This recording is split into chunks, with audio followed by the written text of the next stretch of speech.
How to see the moon data on your iPhone. Hey guys, welcome back to the channel.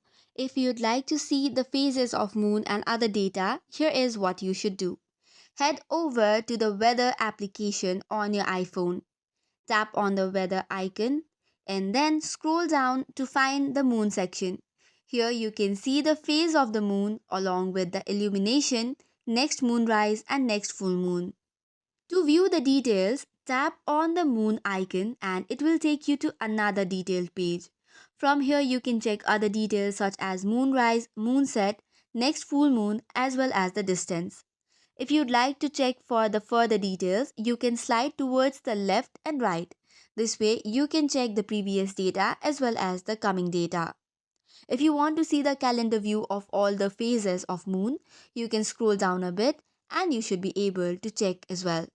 You can even see the details for full moon as well as date for the new moon.